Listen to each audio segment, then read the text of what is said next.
UPSC TRE 4 के बारे में बड़ी जानकारी निकलकर सामने आई है।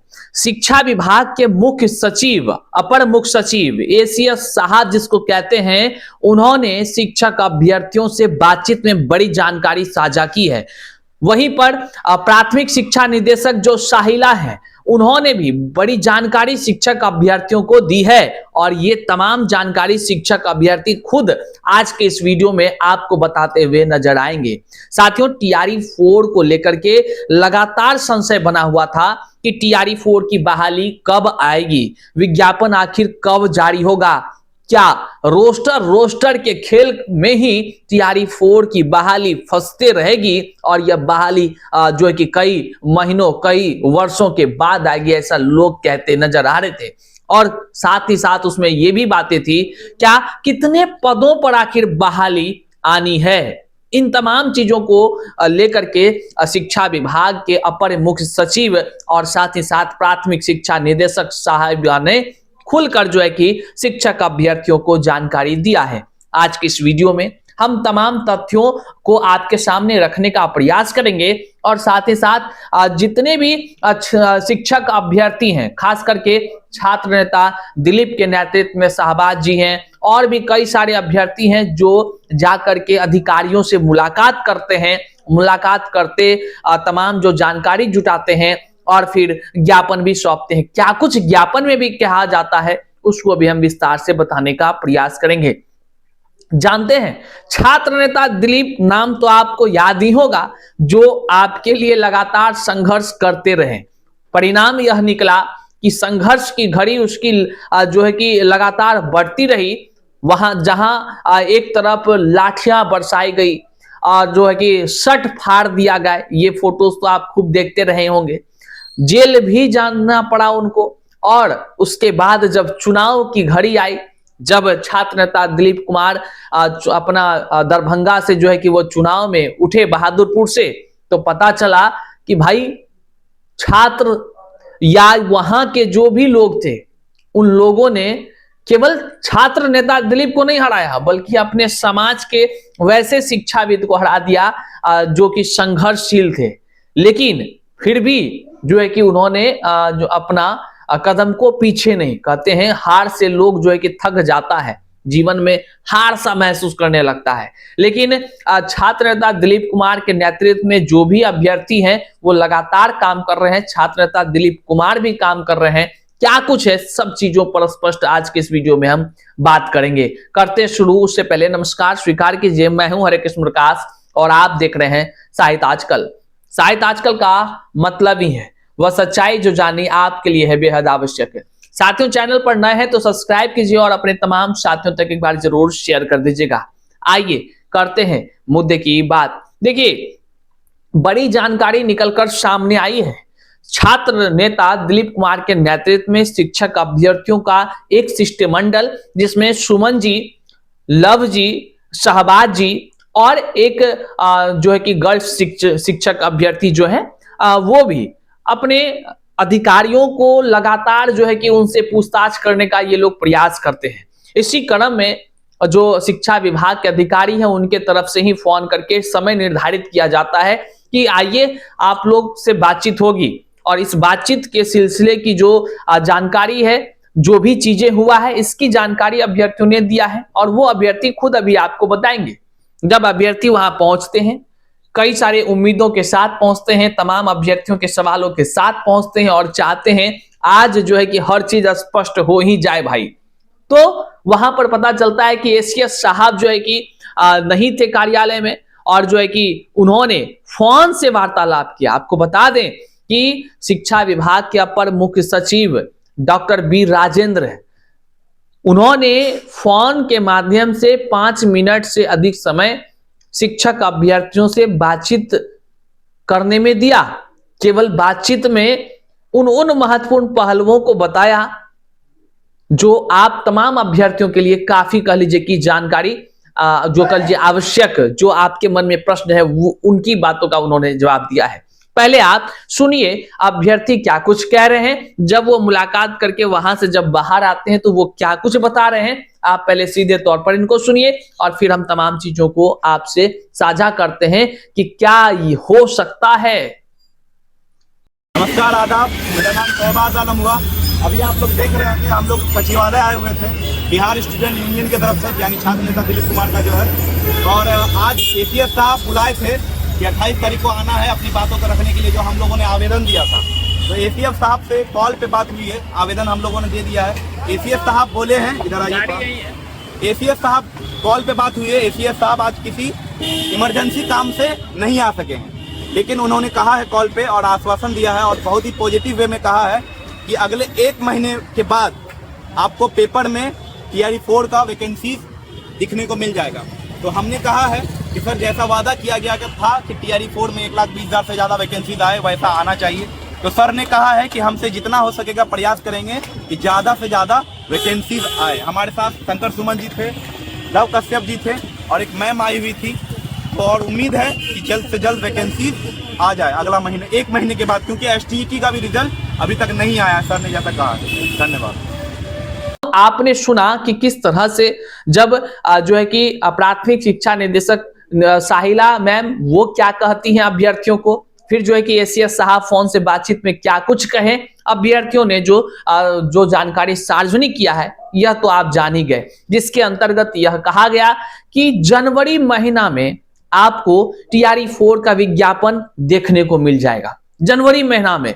और जानते हैं मतलब टीआरई 4 को लेकर के काम इतना स्पीड चल रहा है कि क्या ही कुछ कहा जाए। निश्चित तौर से कही जा जो रही है बातें एसीएस साहब के द्वारा जो अभ्यर्थियों को कहा गया है, निश्चित तौर से जो सूत्रों के हवाले से भी खबर आ रही थी, निश्चित तौर से ये अब प्रमाणित होता हुआ प्रतीत हो रहा है कि टीआरई 4 अगले महीना मतलब जनवरी महीना की हम बात कर रहे हैं, वो लगभग आनी तय मानी जा रही है।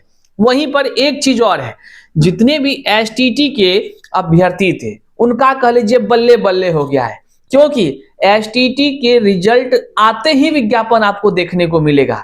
अब समझिए एसटीटी के अभ्यर्थियों को लगता था कि हो सकता है कि उनको टीआरई 4 में मौका ना मिल सके, लेकिन उसी के लिए वो खूब आंदोलन किए थे। लेकिन उनका आंदोलन के कारण से जब परीक्षाएं हुई, अब आस जगा कि चलो भाई टीआरई 4 में डिले तो हुआ, लेकिन एसटीटी के अभ्यर्थी अब इसमें पूरा तरह से शामिल हो पाएंगे, जैसा कि शिक्षक अभ्यर्थियों ने एसीएस साहब से बातचीत के क्रम की जानकारी देते हुए भी ये बात कही है।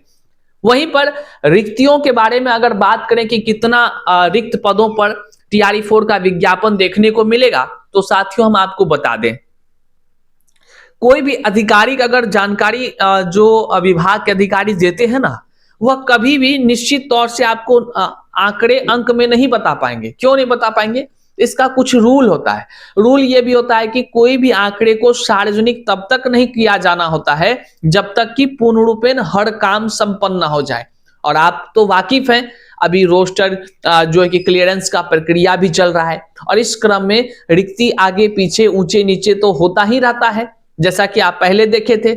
वहीं पर माननीय शिक्षा मंत्री सुनील कुमार को ले लीजिए या बिहार के मुख्यमंत्री नीतीश कुमार जी को ले लीजिए, इन लोगों का एक ही आदेश है। उप मुख्यमंत्री को ले लीजिए, इन सभी का एक ही टारगेट है कि बिहार में 2026 में जो बहाली होगी ना, रिकॉर्ड तोड़ बहाली देनी है, हर विभाग में बहाली देनी है, रिकॉर्ड तोड़। और शिक्षा विभाग को तो खास ही निर्देश दिया गया है कि जो भी आंकड़े हैं बचे हैं, जो भी चीजों में जो है कि लेट हो रहा है, विलंब हो रहा है, आप उसको तुरंत से तुरंत कीजिए और दिसंबर के अंतिम दिन तक जो है कि आप सारा चीज जो है कि विभाग को दे दीजिए। और ये सभी अधियाचनाएं अपना जो भी एजेंसी है, जैसे शिक्षा विभाग टीआरई 4 की बात करिए तो इसका एजेंसी जो बीपीएससी है, बीपीएससी को मतलब परीक्षा कराने को लेकर के जो है, तो बीपीएससी को अधियाचना भेजी चली जाएगी। अगले महीना आपको जनवरी में वैकेंसी निश्चित तौर से विज्ञापन के रूप में देखने को मिलेगा।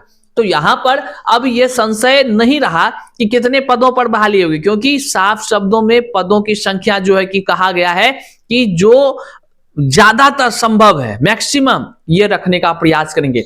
अब अभ्यर्थियों के तरफ से क्या कुछ मांग करते हुए ज्ञापन सौंपा गया है, हम आपको यहां दिखा रहे हैं, स्क्रीन पर देख लीजिए।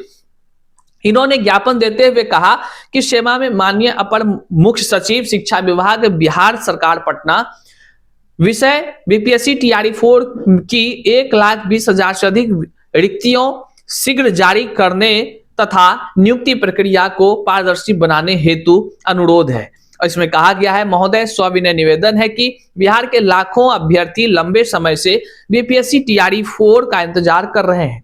हमें कई महीनों से लगातार आश्वासन मिल रहा था और इसका प्रमाण भी संलग्न है कि बिहार सरकार के माननीय मुख्यमंत्री जी तथा अन्य माननीय मंत्री गण के विभिन्न सोशल मीडिया प्लेटफॉर्म पर 1,20,000 से अधिक रिक्तियों की घोषणा की गई थी। फिर भी अब तक अधिसूचना जारी नहीं की गई है, जिससे अभ्यर्थियों में अनिश्चितता और चिंता बढ़ रही है। अतः आपसे विनम्र निवेदन है कि टीआरई 4 में 1,20,000 से अधिक वास्तविक रिक्तियां, साथ ही लगभग 26,000 कंप्यूटर शिक्षक के पद जल्द जारी किए जाएं। परिणाम जारी होने से पहले दस्तावेज सत्यापन कराया जाए ताकि फर्जी अभ्यर्थी का चयन न हो जाए, योग्य का जीवन बर्बाद न हो जाए। महोदय, हमारी आपसे अपेक्षा है कि अभ्यर्थियों के भविष्य को ध्यान में रखते हुए इस तरह की तमाम वो बातें जो है कि शहबाज आलम जी, उसके बाद लव जी हैं, शंकर सुमन जी हैं, और जो शिक्षक अभ्यर्थी हैं, महिला शिक्षक अभ्यर्थी, वह भी साथ जो है कि वहां पे मौजूद थे। अब है कि जो छात्र नेता दिलीप ने लगातार संघर्ष किया, उस संघर्ष का परिणाम देख लीजिए आप क्या हुआ कि जब वो चुनाव में खड़े होते हैं बहादुरपुर विधानसभा से, तो वहां पर उसकी कह लीजिए कि भारी हार का सामना उनको करना पड़ता है।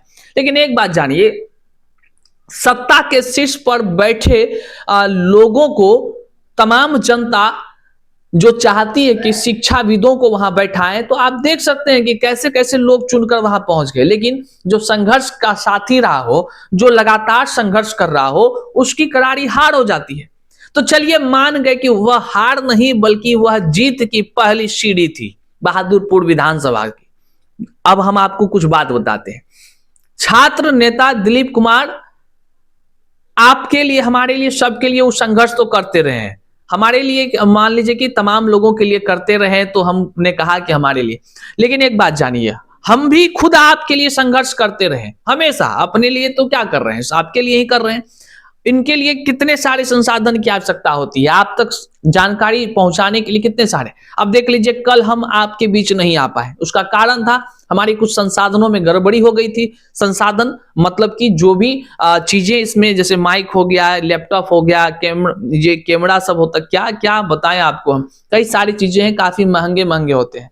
और गड़बड़ी हो जाने के कारण से अब हम जैसे लोगों को तुरंत तो नहीं हो पाता है उपलब्ध वो चीज, तो फिर जो है कि उसको सुधार कर पाना मुश्किल हो जाता है। तो जब हो जुगाड़ करने का प्रयास करते हैं, कुछ हो जाए तो आप तक फिर जानकारी या आपके लिए आवाज लगातार हम उठाते रहे, इस तरह की व्यवस्था। लेकिन जो संघर्ष कर रहे हैं, किसके लिए कर रहे हैं? आप लोगों के लिए कर रहे हैं। अब सोच लीजिए कि जनता जो है कि, और ऐसे लोगों को नेता बना दे रहा है, उसको मंत्री पद भी मिल जा रहा है, जो कि नियमानुसार होना भी नहीं चाहिए था। डायरेक्ट, अभी दीपक प्रकाश का नाम तो आपने सुना होगा, वो डायरेक्ट उनके पिताजी को ये भरोसा है कि वो उनका लड़का को एमएलसी का पद जिता कर देंगे, तो वो जो है कि विधानसभा पहुंच जाएंगे, मतलब कि सदन पहुंच जाएंगे, और निश्चित तौर से उसका मंत्री पद जो है कि एकदम चलता रहेगा, कोई दिक्कत। मतलब उसको इतना भरोसा है कि वो एमएलसी बन ही जाएंगे। ये भरोसा दिलीप कुमार के साथ क्यों नहीं है? क्यों नहीं? और हमें भरोसा है कि जब वो व्यक्ति संघर्ष कर रहा है, तमाम लाखों अभ्यर्थी उसको देख रहे हैं कि वो संघर्ष कर रहा है, तो आप उनको एमएलसी बना दीजिए ना, सबसे अच्छा आवाज वो उठाते रहेंगे। तो इस वीडियो को जरूर छात्र नेता दिलीप कुमार के व्हाट्सएप पर भेजिएगा। ये जो तार्किक बात हमने कहा ना, ये जरूर उन तक पहुंचाइएगा। और जो भी लोग इस वीडियो को देख रहे हैं, एक बार शेयर जरूर कीजिए, अपने लिए कीजिए, टीआरई 4 के लिए कीजिए, अपने तमाम समाज के अभ्यर्थियों के लिए कीजिए, और छात्र नेता दिलीप के लिए एक बार इस वीडियो को अपने स्टेटस पर लगा लीजिए। जहां जहां आप सोशल मीडिया यूज करते हैं, सभी प्लेटफॉर्म पर शेयर कीजिए, और निश्चित तौर से साथ बने रहिए। साहित्य आजकल निरंतर आपके लिए आवाज उठाती रही है, उठाते रहेगी, और टीआरई 4 में भारी से भारी संख्या में रिक्ति आए, इसके लिए ढेरों शुभकामनाएं करते हैं, और प्रयास जारी रखिए। अभी वक्त है जगने और जगाने का, नए नए सरकार को थोड़ा सा याद दिलाने का। इशारा तो समझ ही रहे होंगे। मिलते हैं अगले वीडियो में, तब तक के लिए जय हिंद। चैनल पर नए हैं तो सब्सक्राइब कीजिएगा। बहुत बहुत शुक्रिया।